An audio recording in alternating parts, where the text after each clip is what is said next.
Hi rise of Ashoka ಭಾಳ ಖುಷಿಯಾಯಿತು cinema ನೋಡಿ. ಒಂದು ಈ ಸಿನಿಮಾದ ಹಿಂದಿನ ಶ್ರಮ ನಾನು ನೋಡಿದ್ದೆ.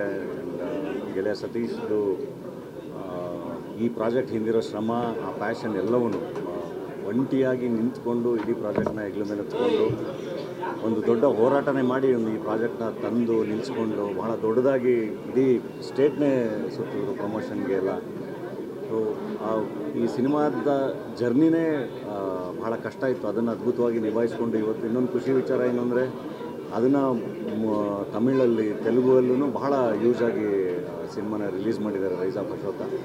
And one of the best actors of our industry ಅನ್ನೋದ್ರಲ್ಲಿ ಎರಡನೇ ಮಾತೇ ಇಲ್ಲ. ಅದು ಯಾವ ಪಾತ್ರ ಆಗಿರಲಿ ಅದ್ಭುತವಾಗಿ ತೋರಿಸ್ತಾರೆ. ಆ್ಯಂಡ್ ಇವತ್ತು ನೋಡಿದಾಗ ನನಗೆ ಆ ಪಾತ್ರದ ಕನ್ವಿಕ್ಷನ್ನು, ಆ ಸಟ್ಲಿಟಿ ಎಲ್ಲ ಭಾಳ ಇಷ್ಟ ಆಯಿತು. ಆ್ಯಂಡ್ ಆ್ಯಕ್ಷನ್ ಕೂಡ ಅಷ್ಟೇ, ಆ್ಯಂಡ್ ಕತೆ ಕೂಡ ಅಷ್ಟೇ. ವಾಯ್ಸ್ ಆಫ್ ದ ಸಪ್ರೆಸ್ಡ್ ಭಾಳ ಎಮೋಷನಲ್ ಆಗಿ ಭಾಳ ಗಟ್ಟಿಯಾಗಿ ಕತೆ ಹೇಳಿದ್ದಾರೆ ನಿರ್ದೇಶಕರು.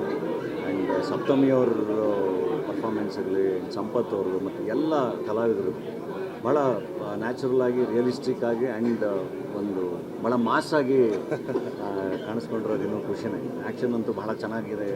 And overall it's A very good experience. ಭಾಳ ಖುಷಿಯಾಯಿತು. ರೈಸ್ ಆಫ್ ಅಶೋಕ ಭಾಳ ಚೆನ್ನಾಗುತ್ತೆ. ಆ್ಯಂಡ್ ಅದನ್ನು ಸ್ಕ್ರೀನಿಂಗ್ ಇಲ್ಲಿ ಮಾಡಿದ್ದು ಭಾಳ ಖುಷಿಯಾಯಿತು. ಒಂದು ಅದ್ಭುತವಾದ ಎಕ್ಸ್ಪೀರಿಯನ್ಸು ಇವತ್ತು AMB ಸಿನಿಮಾಸಲ್ಲಿ ನೋಡಿದ್ದು. ಭಾಳ ಒಳ್ಳೆ ಸ್ಕ್ರೀನ್ ಕೂಡ. ಸೊ ತುಂಬ ಯಶಸ್ಸು ಕಾಣಲಿ ಸಿನಿಮಾ, ತುಂಬ ಒಳ್ಳೆಯದಾಗಲಿ ಅಂತ ಹೇಳಿ ವಿಶ್ ಮಾಡ್ತೀನಿ. ಆ್ಯಂಡ್ ಇನ್ನೂ ಭಾಳ ದೊಡ್ಡವಾದ ಅದ್ಭುತವಾದ ಪ್ರಾಜೆಕ್ಟ್ಗಳು, ಇನ್ನೂ ದೊಡ್ಡ ಹೆಜ್ಜೆಗಳಿಗೆ ಈ ಸಿನಿಮಾ ಸತೀಶ್ಗೆ ವೇದಿಕೆ ಆಗಲಿ ಅಂತ ಹೇಳಿ ವಿಶ್ ಮಾಡ್ತೀನಿ.